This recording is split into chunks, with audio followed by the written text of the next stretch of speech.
heading south of the Mason-Dixon. This is the Week in Review at the Abbeville Institute. Here is your host, Brian McClanahan. Welcome back to the Week in Review at the Abbeville Institute. This is your host, Brian McClanahan, and this is episode 288, covering the week of November 15th through November 19th, 2021. Glad to have you back on the program. Very glad to be here. Don't forget to follow us on Twitter, like our Gab page, and subscribe to our YouTube page. YouTube page is great. It's got all of our podcasts, all of our lectures, a lot of great material there. So make sure you're subscribed to that page. Also, when you're at abbevilleinstitute.org, that's ABBEVILLE institute.org, give us that email address. We'll give you a free ebook, Exploring the Southern Tradition, written by 20 Abbeville Institute scholars. It's our gift to you, free of charge, simply for giving us an email address, and we use that email address to keep in touch. You also get our Daily Dose of Dixie, Monday through Friday. This is how we contact you about forthcoming conferences, like our Zoom webinars. Now, we haven't had one for October, or we won't have one in November. Scheduling conflicts and some other things prevented us from doing it these last couple of months. A couple of things fell through. So I'm hoping to have one in December. It could be as early as December 1st. And that would be the last one for the year. But I'm hoping to do that. We'll see. But keep on a lookout for that. Keep an eye out for that this next week. Hopefully I'll have that solidified and in stone so we can do it December 1st. But again, that's how we get in touch with you. It is that time of year to think about fundraising. So we do exist on your generous contributions alone. So if you like what we do, if you like the podcast, the website, our webinars, our conferences, all the things we do, our essay contest, the Doug Rogers essay contest, which now, we've got that. If you like these things, then please consider a tax-deductible donation to the Institute. It is the way of keeping the lights on. It's a way of keeping all the things we're doing going. It's what we need from you. We do not have the resources that other organizations have. So it's important for us to ask you for support. And we do appreciate every penny you give us. If you can only give a couple bucks a month, I mean, do it, right? Skip that one expensive coffee and put it towards the Southern tradition in some way and letting people know what's true and valuable out there. We are growing. I mean, that's the thing. We grow all the time. It's not as if people aren't coming around to what we're doing all the time. So it's important to do that for us. Also, share our material around on social media. If you're looking for a Christmas gift, you can click on that shop tab at abbevilleinstitute.org. Get our logo and all kinds of high-quality embroidered stuff. It's great. So, I mean, if you want that, get our logo. Let people know you support the Institute. And let them know that you're interested in exploring what's true and valuable in the Southern tradition. All right, so we had an interesting week at the Institute this past week. Let me just say one housekeeping thing too. Next week we will have a shorter week in terms of articles. We won't have one every single day next week. We'll just have one Monday through Wednesday, and we'll run probably rerun a couple of articles Thursday and Friday. So a short week next week for the Institute. It's Thanksgiving week, and we will be wrapping up our year about the middle of December. I think our last original article will probably come out that maybe a day or two before Christmas, and that'll be it until 2022. So just kind of, setting that up. Don't be surprised if we don't have any new things on the website several days at the end of this year. We always do this. We always shut down a little bit near the end of the year, give people some time to spend time with their families and think about those things and, really reflect on those things for themselves and not be distracted with the Abbeville Institute. But we had a really interesting week, and one of the things that I find fascinating about the Southern tradition is the foreign policy element. And three of the pieces this week speak to that. The first piece of the week by Casey Chalk is really good, and it's in support of a new book that he has coming out. And I need to, I've got the title of it here, and the new book is The Persecuted, the True Stories of Courageous Christians Living Their Faith in Muslim Lands. And it's, I'm sure it's going to be a fantastic book. I haven't read it yet. Doesn't come out till November 23rd. But this particular piece speaks to that. And, Chalk is from Virginia. His wife is from Georgia. And so he's been writing for the Institute now for about a year. We've been grateful to have him. He writes for a lot of other publications as well. And he points out that, he was in Boston in this piece. Some Southern families there really took him in. I mean, here he is, a young guy. He's by himself. And they say, hey, look, come over and eat with us.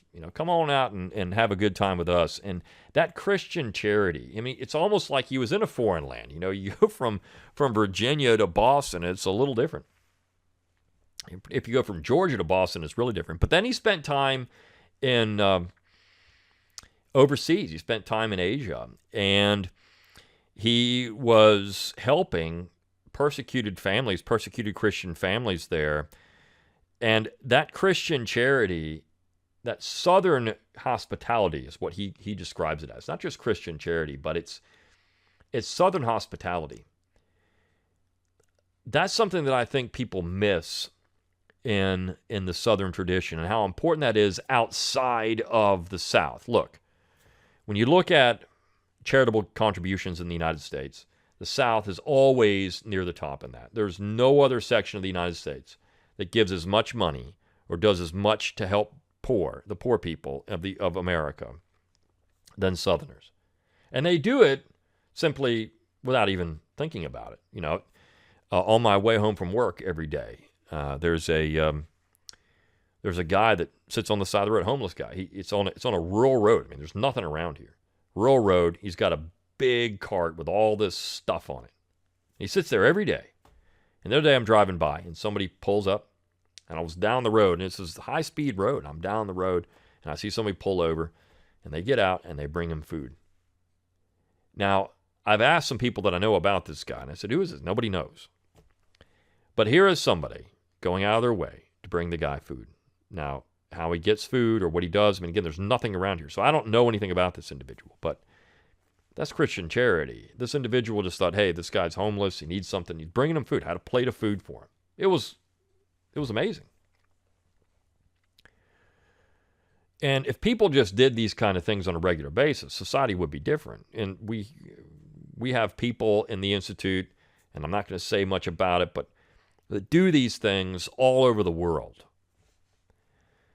And their families have been doing these things for generations all over the world. That's important, and it comes out of that Southern Christian tradition. It's not necessarily just missionary. I mean, we see that. We have that side of it. But other than that, it's simply taking care of people that need help. And there's been no more generous people in the history of the United States than Southerners. When you look at every ranking that ever comes out, the friendliest cities, the most charitable places, the most places of the best hospitality. You know where it's not going to be? New Jersey. And even in Boston, the people that were taken in Casey Chalk were Southerners who had relocated there. It's not going to be Philadelphia, the city of brotherly love. You're lucky to get somebody to help you there. It's going to be places in the South. It's going to be places where people will just say, hey, you got a problem, let's help you out here. This is what people do in the South. And it's something that if you're not used to it or you've never been around it before, it takes a little getting used to. Having people just come around and help you out. So I found this piece really good, and it's moving. I mean, what the people he talks about, what they go through, and the persecution they face, and the fear, and all the other things. And of course, Southerners dealt with that right after the war. There's no doubt about it. Reconstruction was a hard time. John Wesley Hardin, the famous outlaw, for example, wouldn't have been an outlaw without Reconstruction. That's something we forget. Jesse James wouldn't have been an outlaw without Reconstruction. That's what made them outlaws. So we've got that part of it. And of course, Southern hospitality is such an important part of the Southern tradition that we want to explore, right? When we say our mission at the Institute is explore what's true and valuable in the Southern tradition. That's part of it. What do Southerners do to help each other or other people, even outside of the South? Creating these communities and having strong communities, it's important. It's important to do those things because that is how America's turned around. Strong communities. And it could be Christian communities, non-Christian, whatever. It's just communities. People can be of different faiths in these things, but certainly communities that are interested in the well-being of the people there. I always, Flannery O'Connor, I know Casey Chalk wrote an article about Flannery O'Connor recently, critical of Flannery O'Connor. One of the things, though, that she often pointed out was that, Southerners knew what odd was, which is why she could write about it, but also, even with the odd, Southerners would often accept the odd. They might do it in terms that we would find politically incorrect, and I'll remark on a guy that I know. He was amateur historian, and we were talking about this town and town that he's from, and he's older. He's in his 60s, and he said, every town's got its idiot. Every town's got that idiot that stands on the corner, but everybody likes that guy, and they all. He's essentially talking about a guy who, was mentally handicapped, right? But he calls him an idiot. But everybody took care of that guy, and everybody liked that guy. This is what he's saying, right? So he's saying this. He's in his 60s. He's saying it in a way that, nowadays you wouldn't say that about somebody. You wouldn't call him an idiot. But this person, people chauffeured this guy around. They took care of him. They did things. They just accepted who he was. And that's something that Southerners are quite famous for. It's what Flannery O'Connor, we know odd, and so we'll be able to point it out, but then they also took care of that, and they didn't necessarily persecute or do things to you if you were the odd. They just called it what it was, and you moved on. Now we can't even say those things, right? They called the abnormal abnormal. Now we've made the abnormal normal in America, and that's creating some cultural tensions.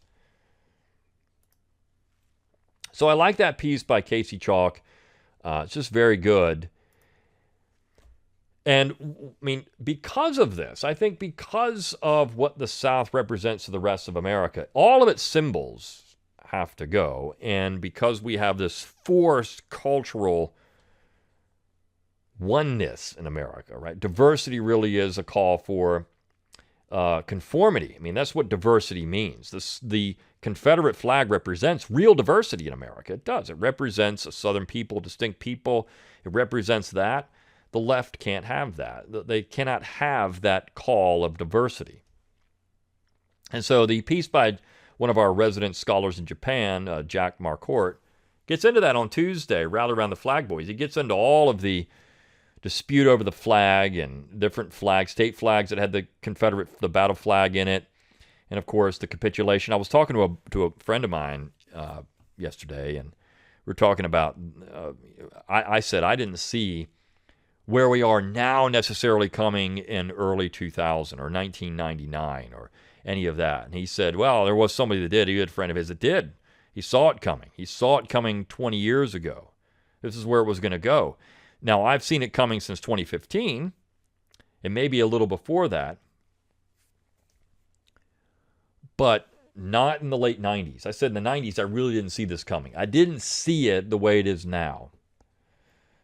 And he said, yeah, this guy did. He saw it. He was pointing it out, and everyone said, nah, they're not going to do that. They're not going to do that. And yes, they are. Yes, they are. They're going to do these things. Now, I find that fascinating. I know this individual he's talking about. He's no longer with us, but I know the individual he's talking about. And I can see that from this person. So we are in 2021 at a point that 30 years ago may not have been to mainstream America. In 1991, no one would have seen this as part of the goal of the left. Andrew Young, right, who is one of the famous leaders of the civil rights movement, never had a problem with the flag. But you see, he's archaic. He's behind the times. He's gone. He's old school. New woke can't. And the new woke is certainly more destructive than anything we've seen in America. It is French revolutionary in what it's trying to do. It's transformative. It really is transformative, and it doesn't mean that people weren't talking about this in the 60s. In the video we did with John Harris, and they had Don Livingston, he talks about it. Gloria Steinem saying, it's fine to be a feminist, but if you're not transforming society, then you're not really in the cause, right? And so these 60s radicals were saying these things, but America had enough weight behind it. Traditional America had enough weight behind it there to push back and tell them to, no, shut up, right? It's something I say on my own podcast, no, shut up. They had enough weight to do it. Now they don't have it anymore. They simply don't have it. So this piece by Marquardt gets into all this capitulation over time. And I remember talking to a guy in South Carolina when the flag was being debated, still in the Dome. I was there, and I remember the rallies, and I walked out, and I was there. I saw both, attended all the rallies. I saw it all. I was there.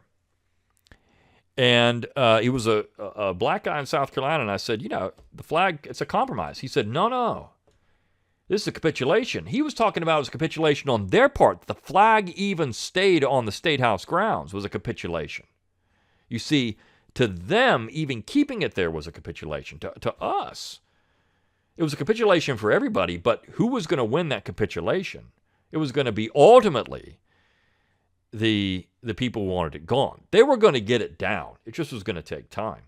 And it took an idiot like Dylan Roof to make that happen. And, of course, the outcome of that, anything to say this thing's got to go.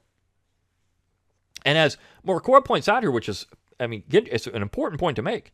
Whenever the flags were put up to a popular vote, they were, we're going to keep that Georgia flag, 1956 Georgia flag. We're going to keep it. We're going to keep the Mississippi state flag whenever it's at a vote. So what did the legislature do? They did not give them a choice to keep the flag. They just said, we're getting rid of that one and we're going to have a new one.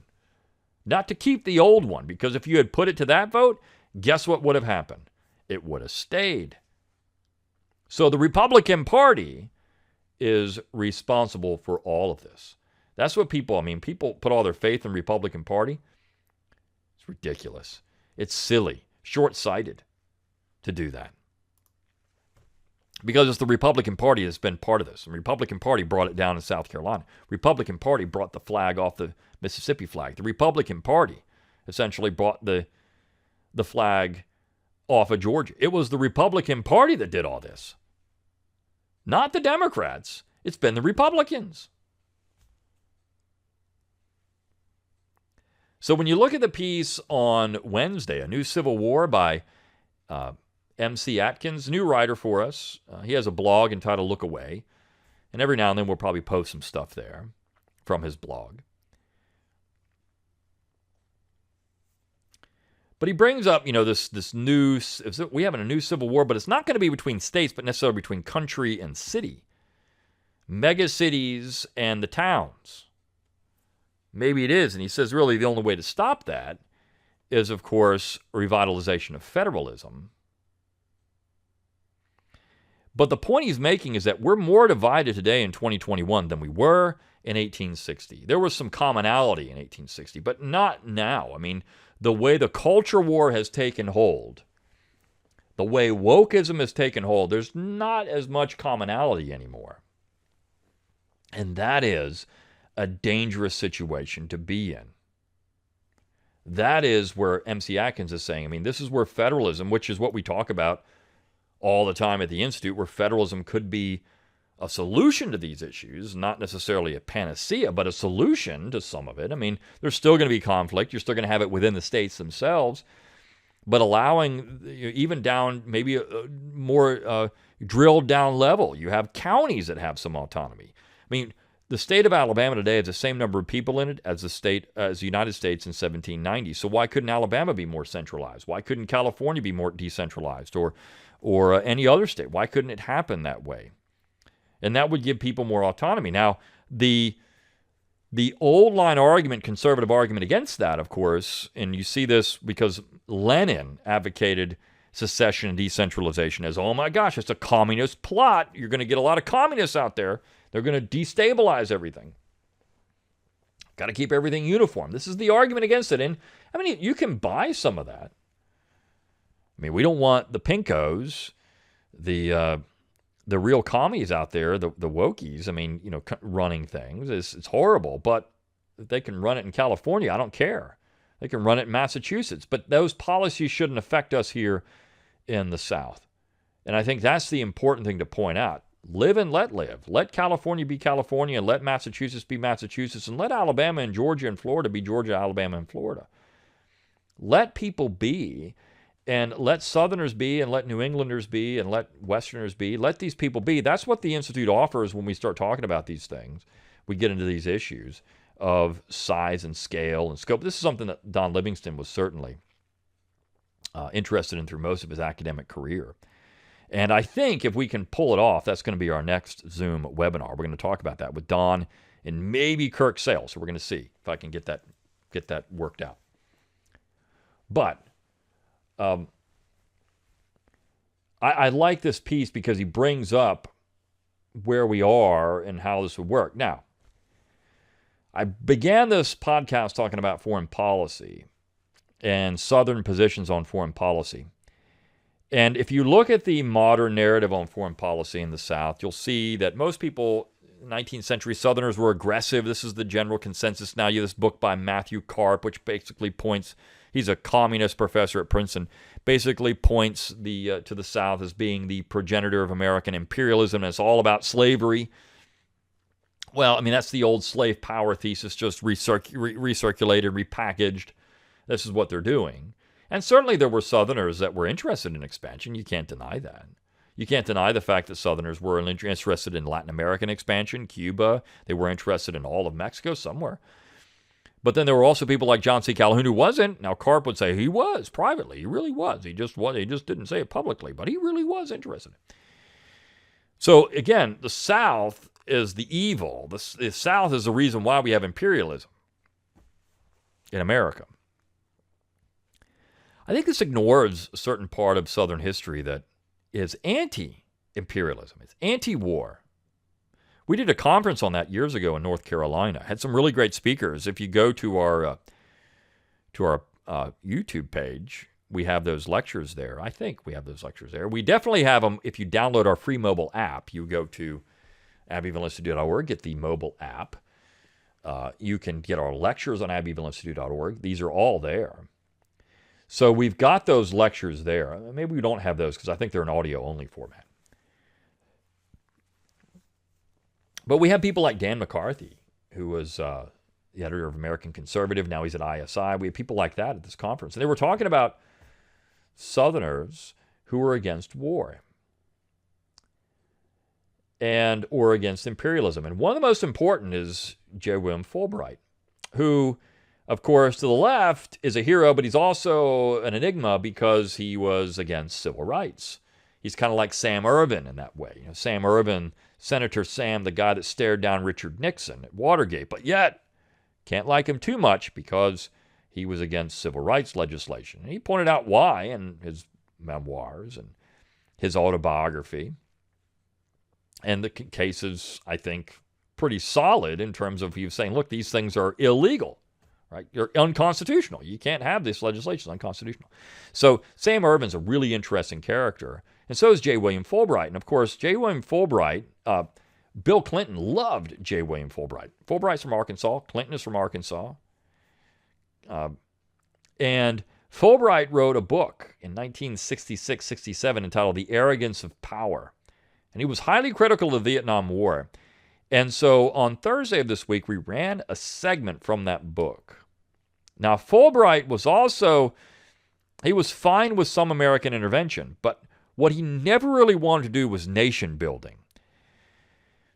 And I find that part of this fascinating. And something that's interesting about Joe Biden, for all of his faults, when Iraq was occupied by the United States in the Second Persian Gulf War in the early 21st century, Biden is on record as saying, look, I don't think we should centralize Iraq. I think what we should do is divide it up, have a real federal system, have this group control this and this group control this, because it's based on cultural identity. And I think that Biden was looking at this from a realistic position.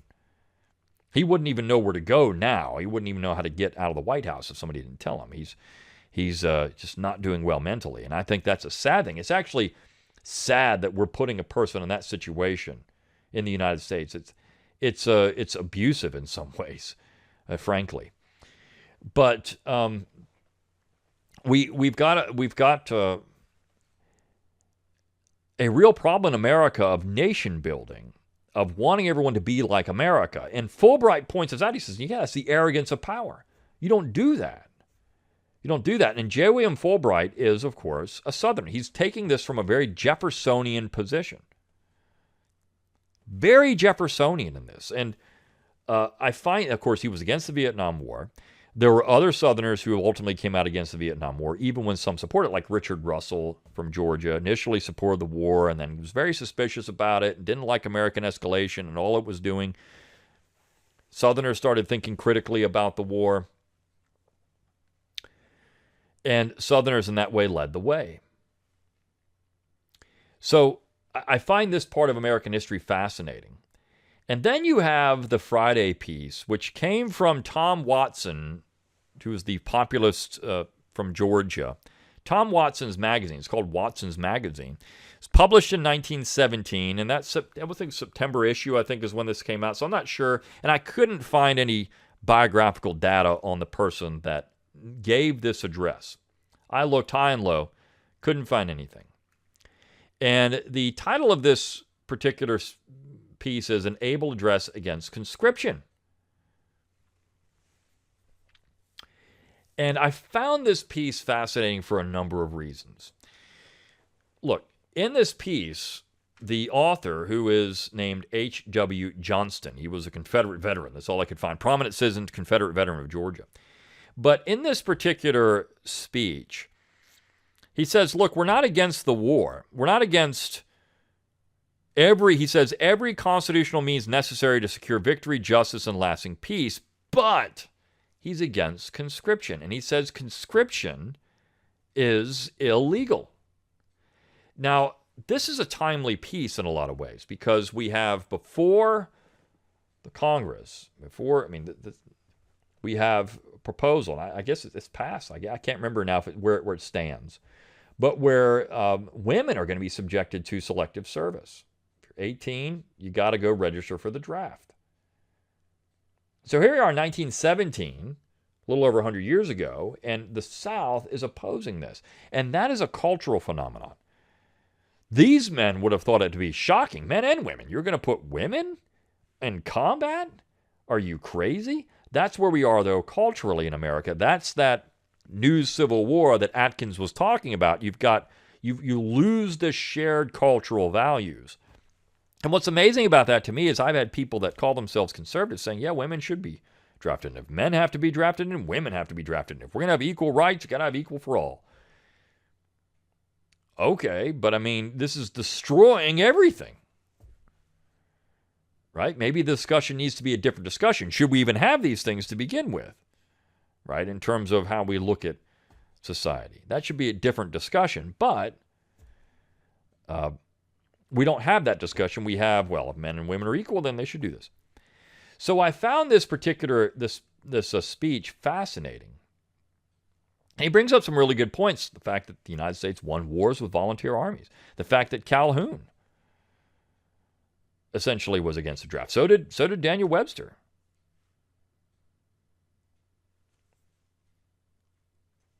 This is great. This particular speech is great because it brings out these legal questions, these legal issues that nobody asks anymore. Nobody even talks about. Nobody even talks about the draft as being illegal or unconstitutional anymore. It just doesn't happen.